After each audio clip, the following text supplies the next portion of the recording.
Power Hour with John Lee. Idi Amin. Woof. His full name, I think, was Idi Amin Dada.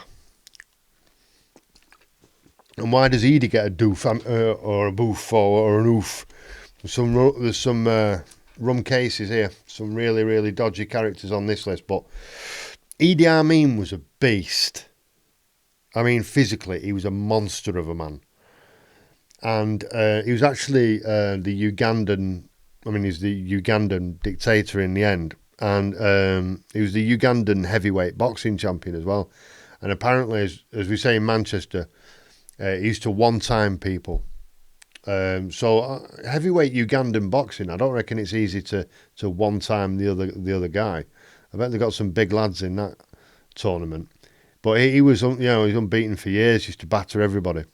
And then he was in the British Army, like the British African Force, whatever it's called.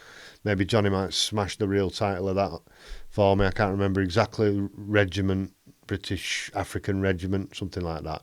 But it was a British Army. He was in the British Army. His commanding officers were British.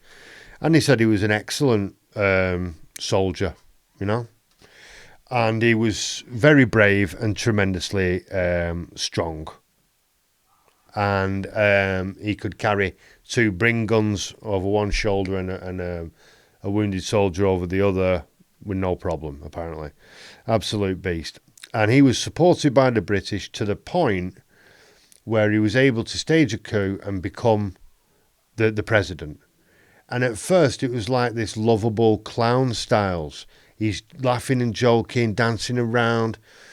And he went to London, unannounced, went to London unannounced, went to the Queen's house and just acted like a fucking idiot in front of the Queen. And he was seen as a clown. But he wasn't a clown. He was highly intelligent. He was just using their own prejudice against them. You think I'm a stupid African and I'm going to use that against you. And he did. And he did it very effectively.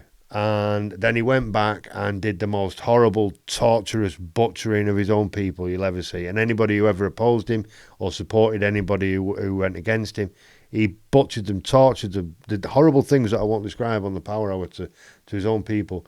And then he thought he'd be clever and invade a neighbouring African country, Tasmania, I think. Was it Tasmania? But he invaded... No, I don't think it was Tasmania. But he invaded the neighbouring African country. But he didn't have much of an army.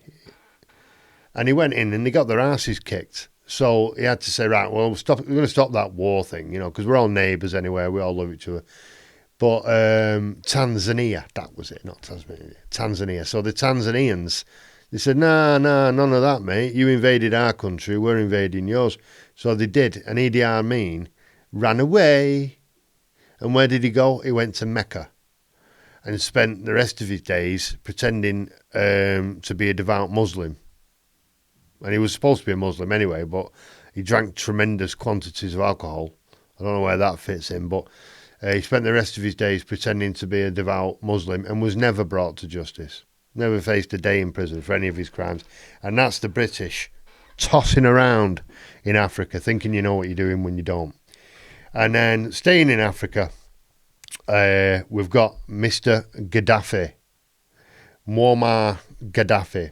What's the crack with him? He's a military man, highly intelligent, very well educated, but a Bedouin. So this is the lowest caste in Libya. And but he educated himself to the point where he could speak English. And he was handsome and charismatic. If you saw images of him later in life, you wouldn't believe it. But when he first came to prominence, he was handsome and charismatic and funny and, trendy and a real populist. And everybody loved him. He was anti-American and anti-Israeli. And in the famous case where the Israeli national or Olympic team was kidnapped and killed by Palestinian rebels, terrorists, whatever you want to call them, that was all sponsored really by Gaddafi, and he brought the Palestinians to Libya under his wing, and he's blamed for things like the Lockerbie air disaster in Scotland where the plane crashed in the town.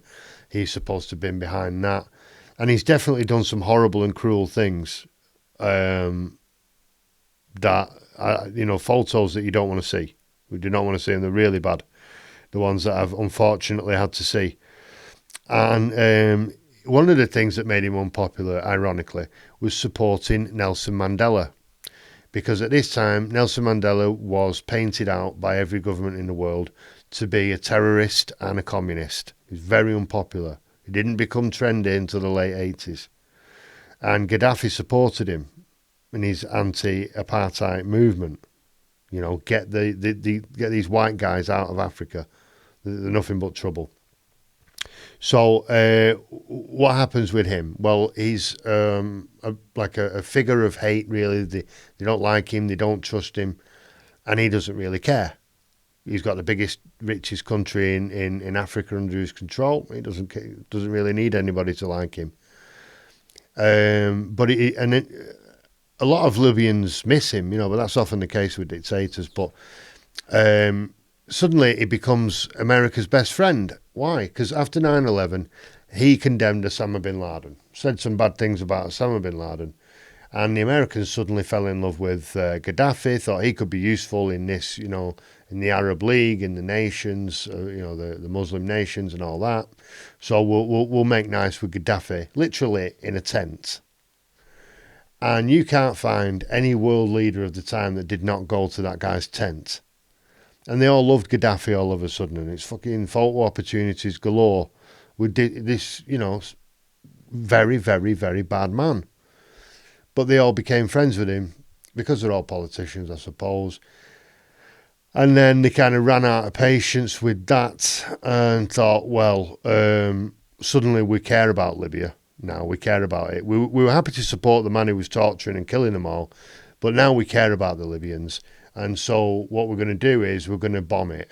We're going to bomb 7 colours of shit out of it, and we're going to send the CIA in there to fuck it up from the ground up, which is what they did.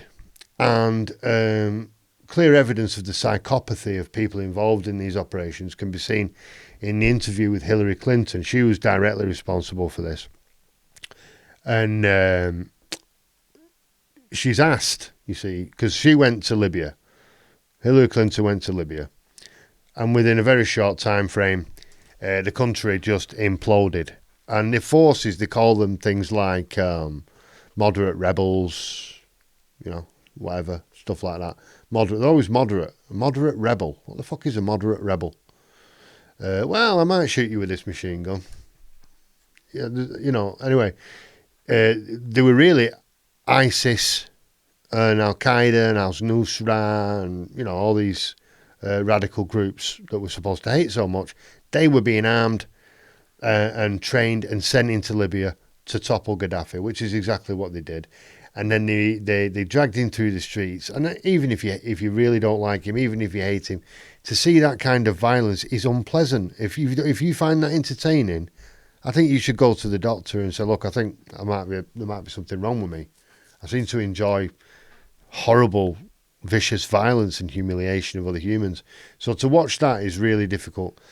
And she's asked about it, the Clinton beast, because she was there a couple of weeks before it all happened. And the interviewer says, so you were there, and then a couple of weeks later, the Gaddafi was killed.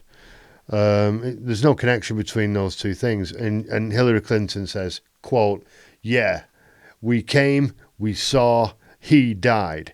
Ah ha ha ha, and starts laughing in this totally demonic manner. And if you've got the stomach for it, watch the film of Gaddafi getting dragged through the streets to his death, and then watch the clip of Hillary Clinton laughing about it. And just that will give you a perfect example of what psychopathy looks like. Pure psychopathy. She is one of many absolute psychos, Hillary Clinton.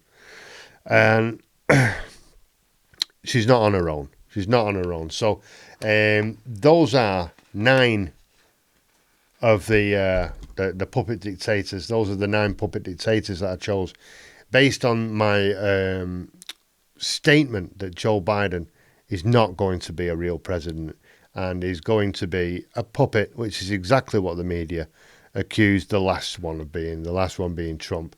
So that's the Power Hour. That's all I could smash into an hour today for you crazy peeps. Don't forget, like, share, subscribe. It makes me happy on the inside.